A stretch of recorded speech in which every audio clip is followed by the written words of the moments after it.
Pejamkan mata Anda. Tarik napas dalam-dalam. Bayangkan Anda sedang berdiri di tengah gurun yang luas dan sejuk, di bawah kubah langit malam yang penuh bintang. Angin berembus pelan, memainkan butiran pasir di sekitar Anda. Pernahkah Anda terpikir bahwa pasir di bawah kaki Anda mungkin menyimpan rahasia yang bisa mengubah pemahaman kita tentang sejarah selamanya? Hari ini kita akan membahas sesuatu yang luar biasa. Kita selalu percaya bahwa senjata nuklir baru diciptakan pada pertengahan abad ke-20. Namun, bagaimana jika itu salah? Bagaimana jika api dahsyat yang membumi hanguskan kota Sodom dan Gomora dalam kitab suci bukanlah murka dewa semata, melainkan hasil dari penggunaan senjata pemusnah massal yang nyata? Dalam video ini, kita akan mengungkap misteri lempengan tanah liat Sumeria kuno yang mendeskripsikan peristiwa yang sangat mirip dengan perang nuklir dengan akurasi yang menakutkan.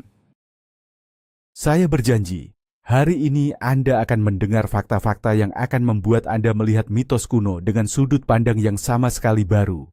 Sudahkah Anda siap untuk mengungkap kebenaran tersembunyi yang telah lama terkubur oleh waktu? Duduklah yang nyaman, rileks, dan mari kita selami misteri kuno ini. Sembari mendengarkan, coba pikirkan dan tuliskan di kolom komentar. Mungkinkah nenek moyang kita dulu memiliki teknologi yang baru mulai kita pahami saat ini? Untuk memahami kedalaman misteri ini, kita harus kembali ke masa ribuan tahun yang lalu. Selamat datang di Mesopotamia kuno, negeri di antara dua sungai besar, Tigris dan Eufrat. Disinilah, menurut sejarah resmi, peradaban manusia pertama dimulai. Bangsa Sumeria. Bangsa ini muncul seolah-olah dari ketiadaan, membawa pengetahuan luar biasa dalam astronomi, matematika, kedokteran, hingga arsitektur.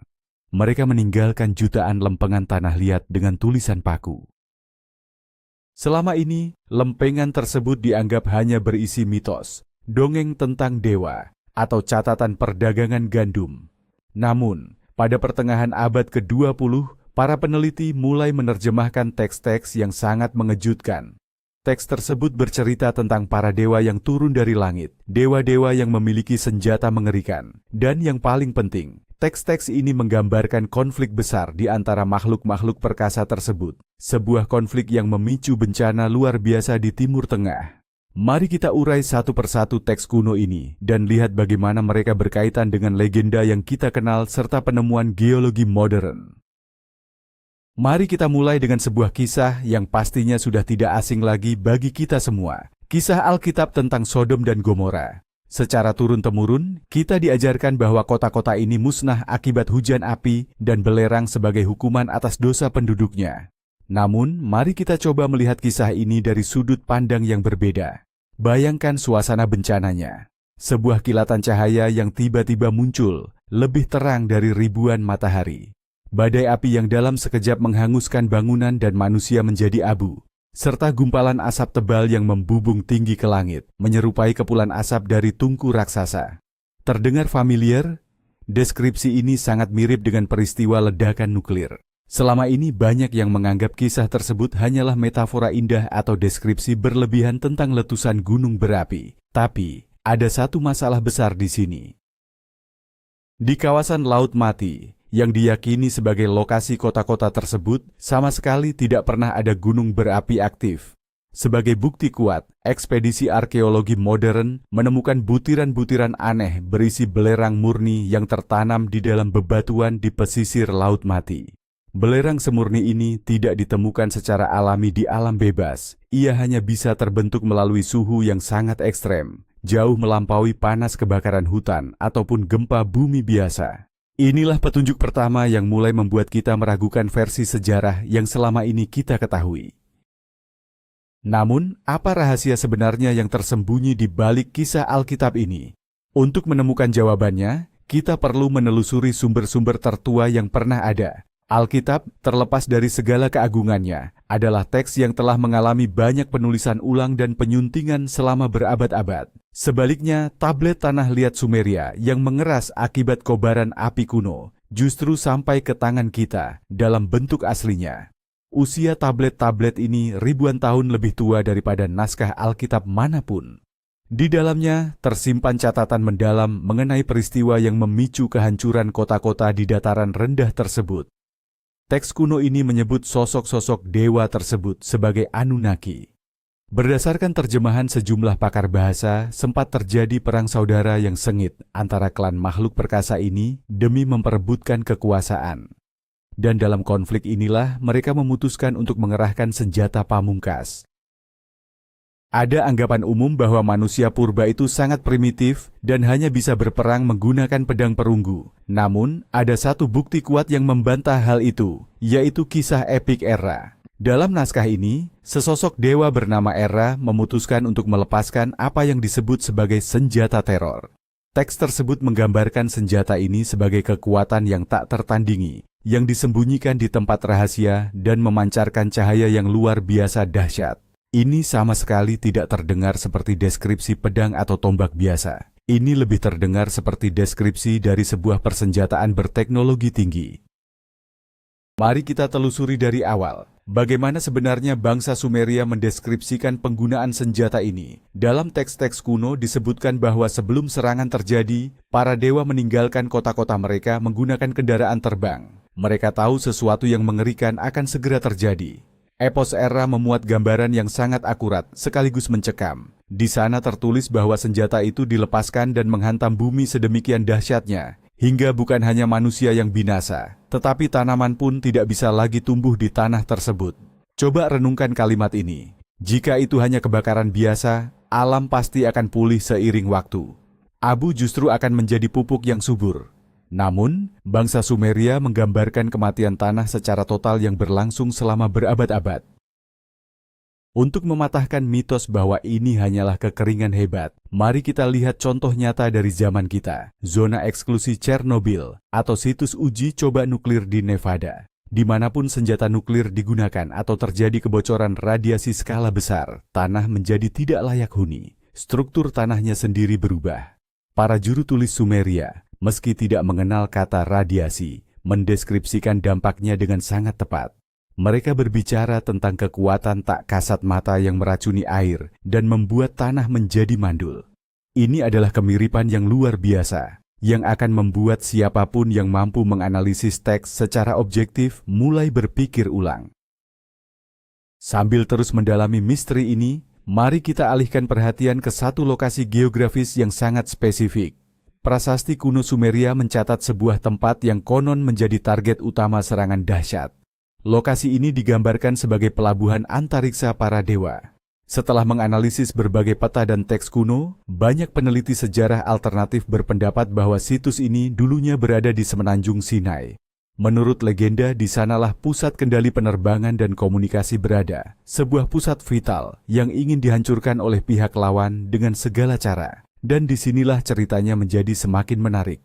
Selama ini, ada anggapan bahwa semenanjung Sinai hanyalah gurun pasir gersang yang tak berpenghuni sejak dulu. Namun, data geologi justru menunjukkan hal yang sangat berbeda. Sebagai bukti, mari kita lihat sebuah penemuan yang menakjubkan. Di bagian tengah semenanjung Sinai, terdapat wilayah luas yang tertutup oleh hamparan bebatuan hitam yang tampak seperti hangus terbakar. Anehnya, batu-batu ini sama sekali tidak mirip dengan batuan vulkanik alami yang ada di wilayah tersebut. Batu-batu itu seolah terpapar suhu yang sangat tinggi dari atas, seakan-akan ada yang membakar tanah dengan lensa raksasa. Bahkan, di beberapa titik di gurun tersebut, pasirnya telah meleleh dan berubah menjadi serpihan kaca berwarna kehijauan. Fenomena kaca yang identik ini juga ditemukan di situs uji coba nuklir Alamogordo pada tahun 1945, tepat setelah ledakan bom atom pertama di dunia. Menyelami lebih jauh labirin sejarah, kita kembali ke Lembah Laut Mati, tempat di mana Sodom dan Gomora pernah berdiri. Berdasarkan naskah kuno, kehancuran kota-kota ini seolah terjadi tanpa sengaja. Entah karena berada tepat di jalur gelombang penghancur, atau sekadar menjadi target sekunder. Kisah Alkitab tentang musnahnya Sodom menyimpan satu fragmen yang sangat janggal, yaitu kisah istri Lot.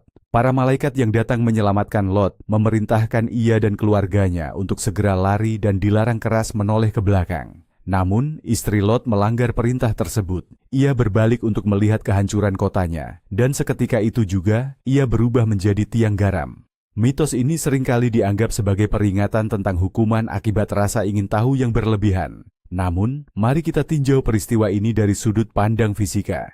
Contoh yang paling mendekati adalah dampak radiasi cahaya pada ledakan nuklir. Jika seseorang berada pada jarak tertentu dari titik pusat ledakan dan menatap langsung ke arah kilatan cahaya, ia tidak hanya akan buta.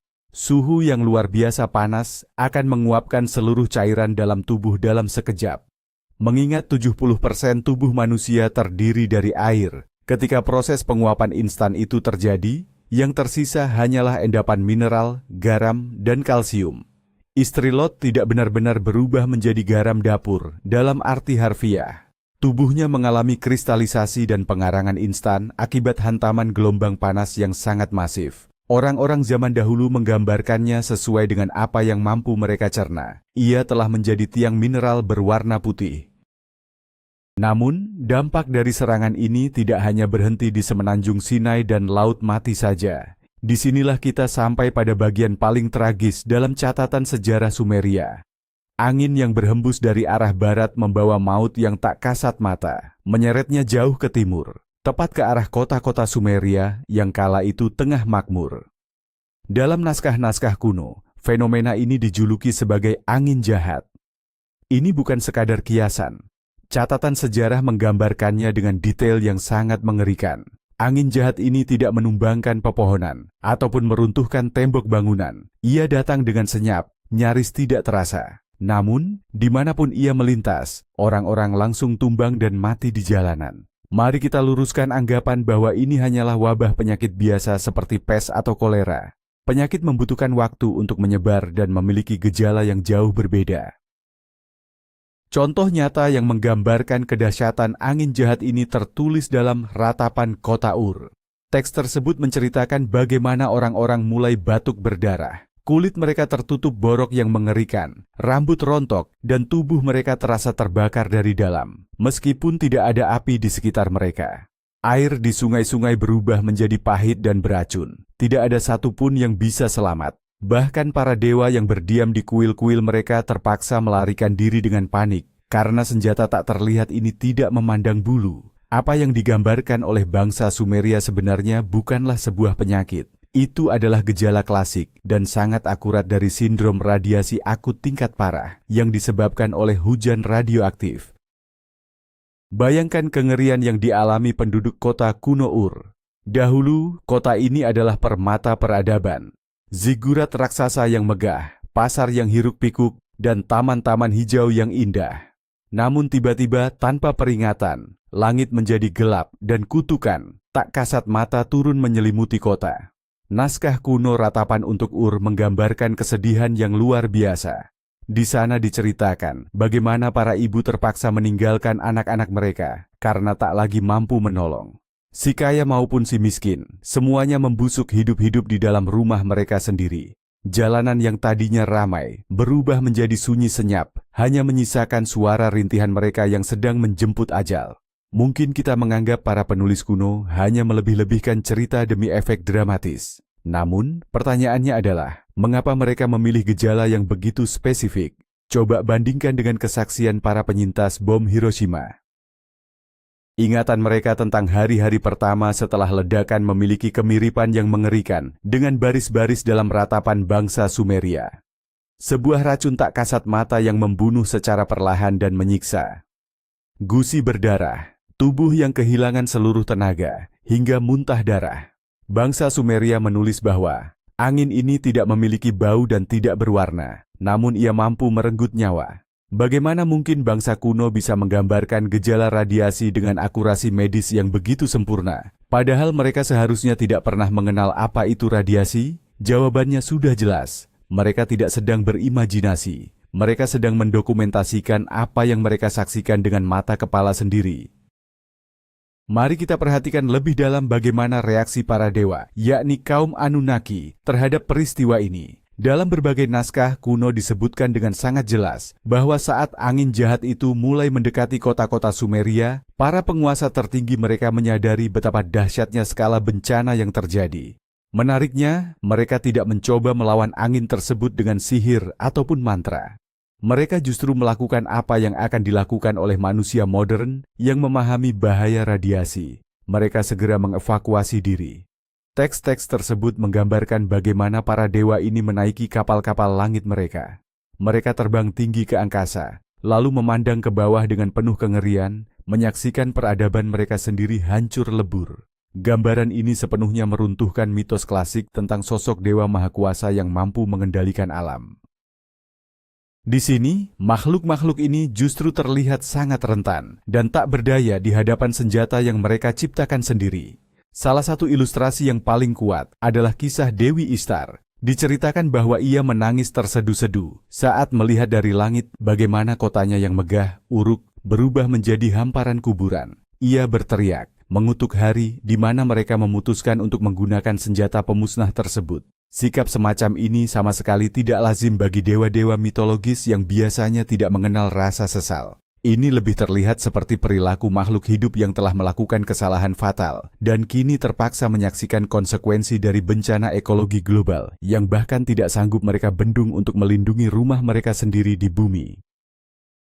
Lantas, apa yang sebenarnya terjadi dengan tanah itu setelah angin jahat mereda? Catatan kuno mengungkapkan bahwa selama berpuluh-puluh tahun, Sumeria berubah menjadi zona mati. Airnya beracun, dan tanahnya tak lagi mampu menumbuhkan apapun. Siapapun yang mencoba kembali ke kota-kota yang telah ditinggalkan, itu segera jatuh sakit dan menemui ajal. Inilah yang memicu keruntuhan total peradaban besar Sumeria. Meski bangsa Akadia dan Babilonia kemudian datang menggantikan mereka, kemegahan kota-kota awal itu telah hilang untuk selamanya. Sejarah resmi berpendapat bahwa runtuhnya Sumeria disebabkan oleh perubahan iklim dan serangan kaum nomaden. Namun, mari kita bedah bukti geologi yang menantang teori membosankan tersebut. Saat penggalian di Irak, tepat pada lapisan tanah dari masa kejatuhan Sumeria, para arkeolog menemukan keanehan yang mengerikan.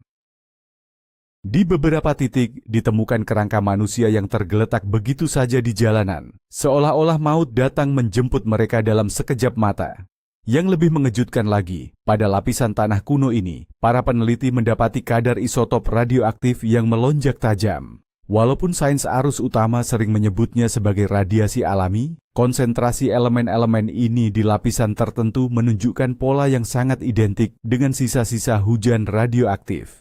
Peradaban kuno ini tidak sekadar memudar. Ia disapu bersih dari muka bumi oleh abu mematikan dari sebuah konflik nuklir.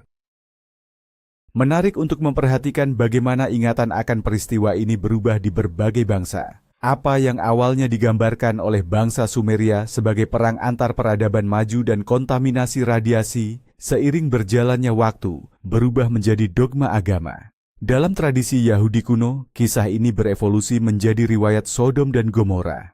Senjata yang mengerikan berubah menjadi api surgawi, sementara angin maut berubah menjadi malaikat pencabut nyawa.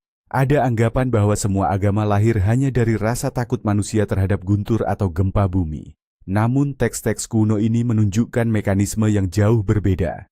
Kita bisa melihat dengan jelas bagaimana detail teknis diubah menjadi hal mistis. Cahaya dari ledakan nuklir menjadi cahaya wajah Tuhan yang tak tertahankan. Radiasi yang tak kasat mata menjadi murka Tuhan untuk menghukum para pendosa. Para pendeta kuno menulis ulang sejarah untuk menjadikannya alat kendali moral. Mereka berkata, "Jangan berbuat dosa, atau kalian akan hangus oleh api dari langit seperti Sodom." Padahal, teks asli Sumeria sama sekali tidak memiliki unsur moralitas tersebut. Teks itu lebih menyerupai laporan perang yang dingin dan mencekam, sebuah catatan tentang penggunaan senjata pemusnah dan bencana lingkungan. Di sana tidak ada istilah orang benar atau pendosa, yang ada hanyalah para korban dari sebuah senjata yang sangat dahsyat. Sekarang, mari kita kembali ke sisi geologi dan melihat sudut lain planet kita. Jika senjata nuklir benar-benar digunakan di masa purba, jejaknya seharusnya tidak hanya ditemukan di Timur Tengah. Dan nyatanya, bukti-bukti itu memang ada. Anggapan bahwa peradaban kuno berkembang dengan sangat lambat seketika runtuh saat kita menemukan benteng-benteng kaca di Skotlandia. Ini adalah bangunan batu purba yang dindingnya telah meleleh hingga menjadi kaca padat. Suhu yang dibutuhkan untuk mencairkan granit itu sangatlah tinggi, dan api biasa mustahil bisa menghasilkan panas sedahsyat itu. Contoh lain yang tak kalah mengejutkan adalah Mohenjo-daro di lembah Sungai Indus. Kota kuno ini hancur dalam sekejap. Kerangka-kerangka manusia ditemukan tergeletak di jalanan dalam posisi berpegangan tangan, seolah-olah mereka terkejut oleh kilatan cahaya yang tiba-tiba. Di pusat kehancuran kota ini, batu-batunya meleleh persis seperti yang kita lihat di Sinai atau situs uji coba nuklir di Nevada. Bahkan, tingkat radiasi pada tulang belulang di sana mencapai puluhan kali lipat di atas batas normal. Menariknya, teks kuno India seperti Mahabharata, sama halnya dengan prasasti Sumeria, mendeskripsikan senjata para dewa yang cahayanya 1000 kali lebih terang dari matahari, yang mengakibatkan rambut dan kuku rontok setelahnya. Bukankah ini luar biasa? Benua yang berbeda, budaya yang berbeda, namun semuanya menceritakan jenis kematian teknologi tinggi yang serupa.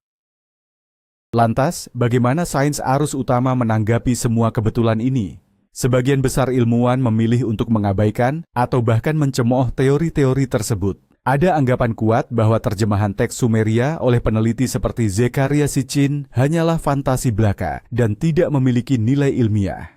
Para ahli bahasa resmi cenderung menerjemahkan teks-teks ini secara metaforis. Saat bangsa Sumeria mendeskripsikan senjata mengerikan yang mampu menghanguskan daging, para akademisi berdalih bahwa itu hanyalah alegori puitis tentang badai besar. Tapi, coba kita gunakan logika sederhana. Jika kita membaca laporan tentang jatuhnya meteor, kita tidak akan menyebutnya sebagai metafora batu terbang.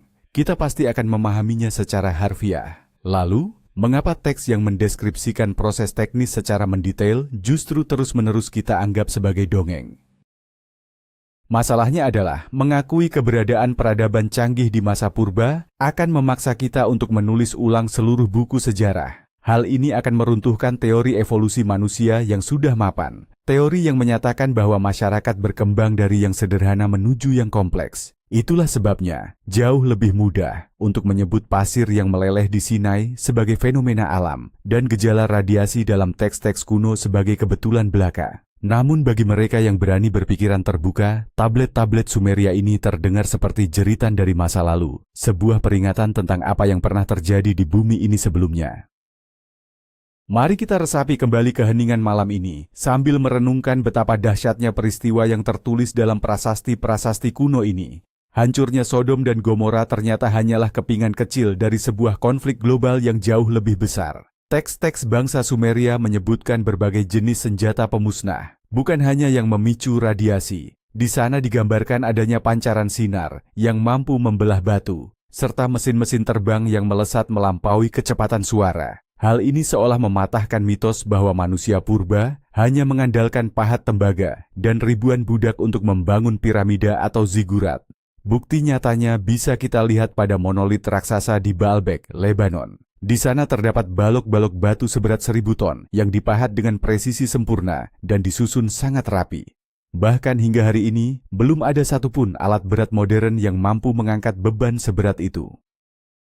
Dalam naskah kunonya, bangsa Sumeria menjuluki tempat-tempat seperti ini sebagai landasan para dewa. Maka, sangatlah logis jika kita beranggapan bahwa peradaban yang sanggup memindahkan ribuan ton batu dengan teknologi misterius, pastinya juga menguasai teknologi pemecahan atom. Keduanya saling berkaitan.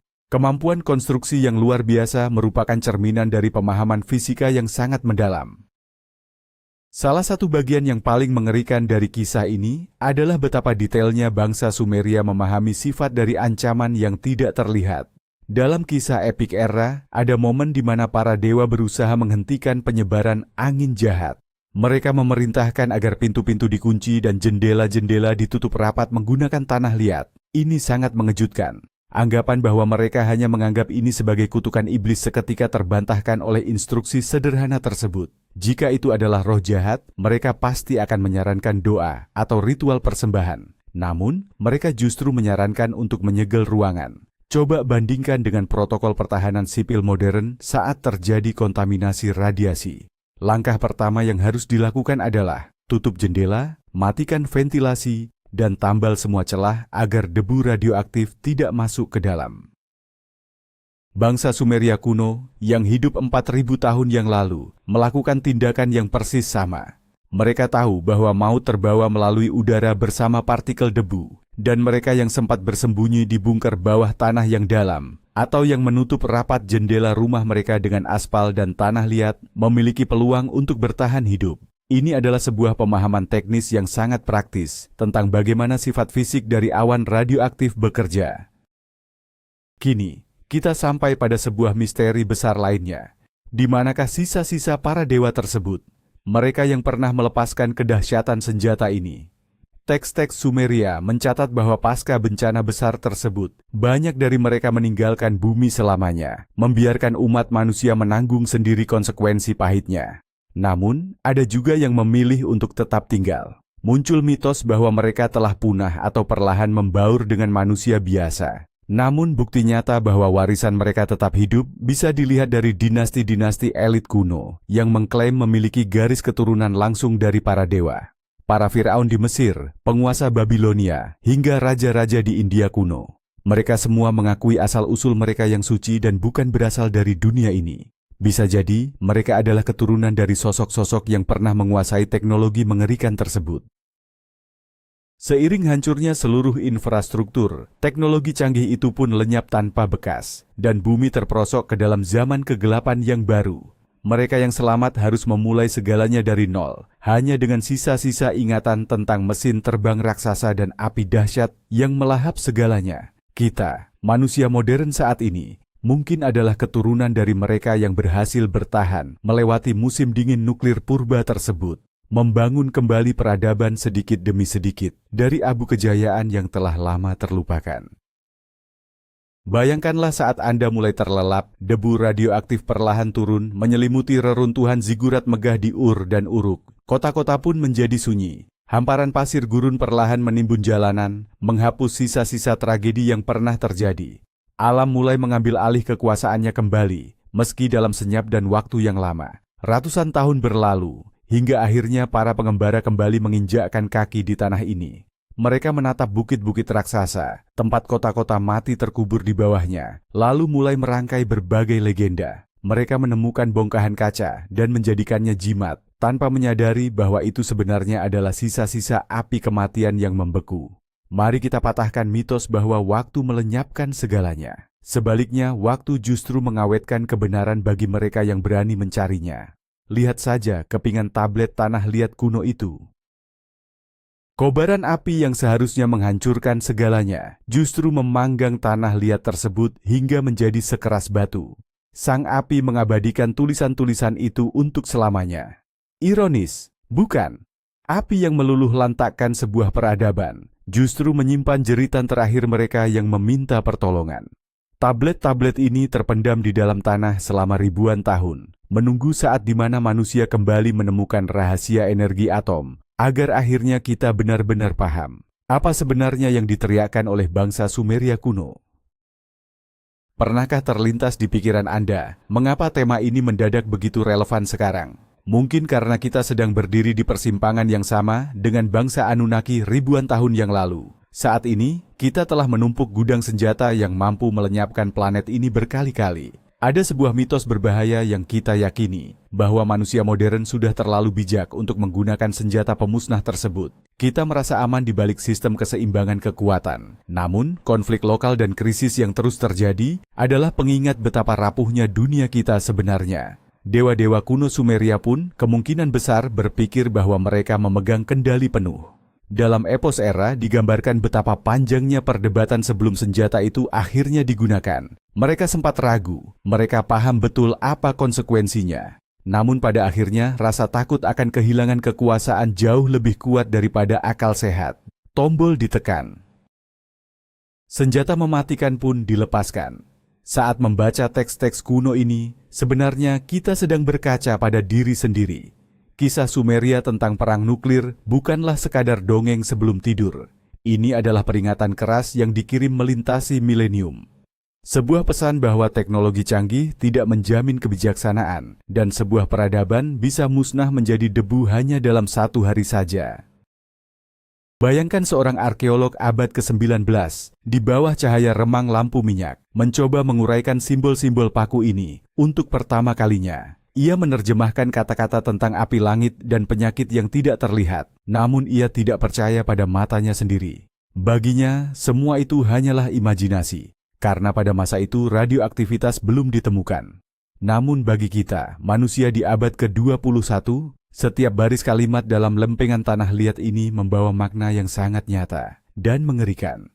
Untuk membuktikan bahwa ini bukan sekadar kebetulan, mari kita perhatikan analisis linguistiknya. Istilah Sumeria yang menggambarkan dampak dari angin jahat sama sekali tidak memiliki kemiripan dengan deskripsi penyakit biasa pada masa itu. Mereka terpaksa menciptakan istilah baru untuk sesuatu yang belum pernah mereka temui sebelumnya. Daging yang membusuk saat masih hidup, air yang menjadi beracun, dan udara yang membawa maut tanpa terlihat. Ini adalah catatan dari orang-orang yang berusaha keras mendokumentasikan sebuah bencana teknologi yang tidak mampu mereka jelaskan. Mereka meninggalkan pesan ini dengan harapan agar generasi masa depan bisa membacanya dan mengerti. Mereka sangat berharap kita tidak akan mengulangi kesalahan fatal yang sama. Mari kita sejenak tenang dan biarkan imajinasi kita melukiskan bagaimana dunia ini perlahan pulih. Ribuan tahun telah berlalu, gurun pasir di Timur Tengah kini menyelimuti sisa-sisa radiasi masa lalu.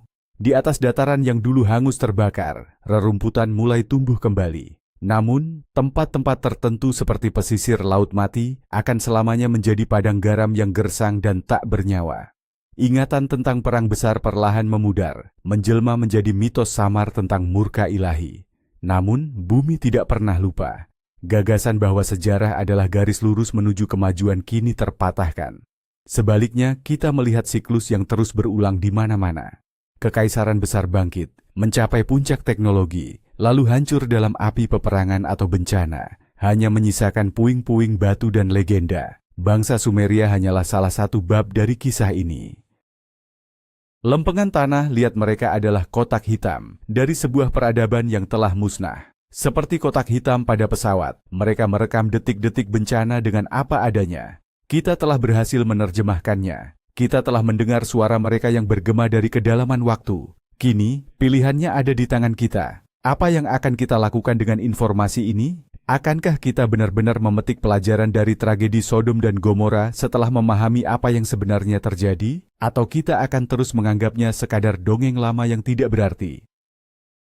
Seiring berakhirnya perjalanan kita di Mesopotamia kuno, napas Anda mulai melambat dan terasa tenang. Anda kini aman di masa sekarang. Biarkan segala misteri masa lalu tetap terkubur jauh di bawah hamparan pasir yang hangat.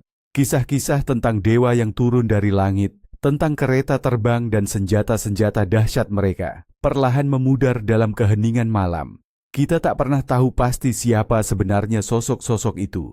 Apakah mereka pengunjung dari dunia lain? Ataukah sisa-sisa peradaban bumi yang telah lama hilang? Atau mungkin itu hanyalah imajinasi luar biasa dari para penulis di masa silam. Namun, bukti-bukti nyata tetap ada. Pecahan kaca gurun yang mencair, butiran belerang di Laut Mati, hingga catatan medis kuno berusia 4.000 tahun yang menggambarkan gejala penyakit radiasi dengan begitu akurat. Semua ini menyatu menjadi sebuah gambaran memukau tentang sejarah besar umat manusia yang telah lama terlupakan. Biarkan segala rahasia ini membawa Anda terhanyut ke dalam tidur yang lelap dan damai. Sebuah tidur di mana Anda bisa melintasi waktu, menyaksikan kemegahan serta tragedi masa lalu dari jarak yang aman, sambil menyadari betapa rapuh dan berharganya kehidupan kita saat ini. Itulah rahasia luar biasa sekaligus mengerikan yang tersembunyi di balik kepingan tanah liat bangsa Sumeria kuno.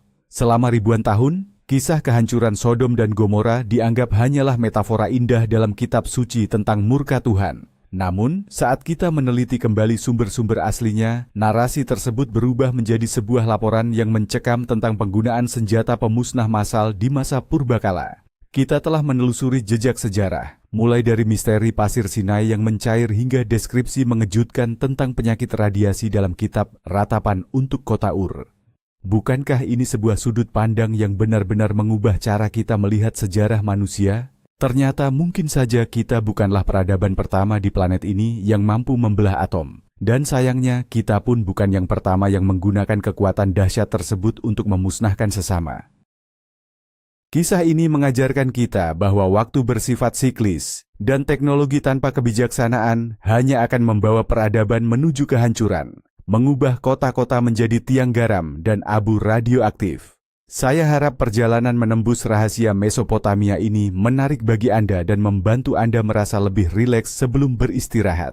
Terima kasih banyak telah meluangkan waktu bersama saya dan menonton video ini hingga selesai. Jika Anda menyukai investigasi sejarah seperti ini, jangan lupa untuk subscribe agar tidak ketinggalan cerita pengantar tidur berikutnya. Pastikan juga untuk menekan tombol like, karena dukungan Anda sangat berarti bagi perkembangan channel ini. Sekarang saya ingin mendengar pendapat Anda. Menurut Anda, siapa sebenarnya sosok Anunnaki ini? Apakah mereka peradaban bumi yang sangat maju dari masa lalu, atau pengunjung dari planet lain? Tuliskan pemikiran Anda di kolom komentar. Saya akan sangat senang membacanya. Selamat malam, dan semoga Anda memimpikan misteri-misteri yang indah.